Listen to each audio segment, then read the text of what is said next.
ஆதியாய் படவீடு அமர்தலம் கொண்டவளம் ஆணி முத்தாய் வந்தவள்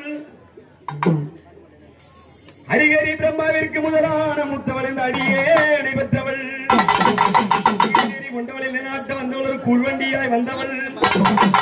வெற்றியை கொண்டவள் காதர்மொழியாய் வந்தவள் ஒரு தெய்வமாய் நின்றவள் எவ்வரிட ஜோதிய திவ்யமணி அறியங்கள் ரேணுகா மாறி கங்கை மணி